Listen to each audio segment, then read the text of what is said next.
মনে করুন আপনি দূরের কোন স্থানে যাচ্ছেন, গন্তব্যস্থানে পৌঁছতে আপনি ট্রেন বেছে নিয়েছেন। এখন আপনার মনে হলো ট্রেনে যদি প্রিয় মাইক্রোবাস বা প্রাইভেট কার বা মোটর বাইক অথবা অন্য কোনো যানবাহন আপনি নিতে পারতেন, তাহলে কি মজাই না হতো? হ্যাঁ, বর্তমান আধুনিক সভ্যতার যুগে এটাও সম্ভব হয়েছে। বেশ কয়েক বছর ধরে মার্কিন যুক্তরাষ্ট্রে এমনই ট্রেন চালু রয়েছে।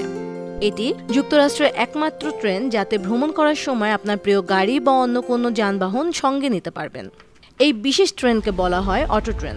মার্কিন যুক্তরাষ্ট্রের ন্যাশনাল রেলরোড প্যাসেঞ্জার কর্পোরেশন আমট্র্যাক পরিচালিত এই ট্রেনে আপনার সঙ্গে থাকা যানবাহনটিকে নিয়ে আপনি নিশ্চিন্তে ভ্রমণ করতে পারবেন। এই ট্রেনের বিশেষত্ব হলো বাইরে থেকে কোনো ব্যক্তি বুঝতেই পারবে না যে ট্রেনের ভেতরে যাত্রীদের গাড়ি আছে। বর্তমানে যুক্তরাষ্ট্রের ওয়াশিংটন ডিসি টু অরল্যান্ডো রুটে এই অটো ট্রেন চলাচল করছে। বিরামহীন চলে এই অটো ট্রেনটির। ওয়াশিংটন থেকে অরল্যান্ডো পৌঁছতে সময় লাগে প্রায় 17 ঘন্টা। কয়েক বছর ধরে অটো ট্রেনের চাহিদা বাড়লেও যুক্তরাষ্ট্রে এই ধরনের রুট মাত্র একটি। 1971 সালের আগে এই অটো ট্রেনের অস্তিত্ব ছিল না। ওই বছরই মার্কিন বিজ্ঞানী ও গবেষণা প্রতিষ্ঠান ইনস্টিটিউট ফর দ্য সায়েন্টিফিক ইনফরমেশনের প্রতিষ্ঠাতা ইউজেন গারফিল্ড যুক্তরাষ্ট্রে এই বিশেষ ট্রেন আবিষ্কার ও চালু করেন। ওই সময় ওয়াশিংটন ডিসির লরটন থেকে অরল্যান্ডো রাজ্যের সানফোর্ডে দৈনিক এই অটো ট্রেন ব্যবস্থা চালু ছিল। গারফিল্ডের অটো ট্রেন এতটাই জনপ্রিয় ছিল, লুইসভিল থেকে সানফোর্ড পর্যন্ত দ্বিতীয় লাইনের পরিষেবা শুরু করে। তবে দুর্ভাগ্যবশত 1981 সালের মধ্যে ওই রুটে অটো ট্রেন কর্পোরেশনের কার্যক্রম বন্ধ হয়ে যায়।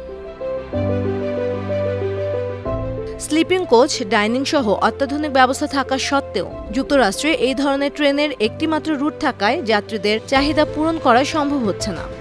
বছরে মাত্র 2,20,000 যাত্রী এই ট্রেন সেবা নেওয়ার সুযোগ পাচ্ছেন।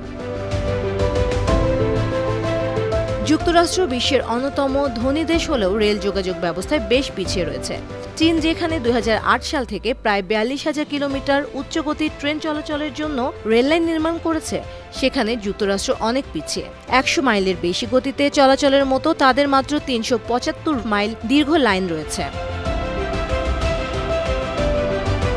1970-এর দশকে নিউ ইয়র্ক সেন্ট্রালের মতো বিখ্যাত রেল পরিবহন দেউলিয়া হয়ে যায়। ফলে 1971 সালে প্রতিষ্ঠিত জাতীয় যাত্রীবাহী ট্রেন পরিচালনাকারী সংস্থা আমট্র্যাকের কাছে এই প্রতিষ্ঠানটিকে হস্তান্তর করা হয়। তবে সম্প্রতি মার্কিন প্রেসিডেন্ট জো বাইডেন রেল উন্নয়নে $1.2 ট্রিলিয়ন বা $1,20,000 কোটি বরাদ্দ দিয়েছেন।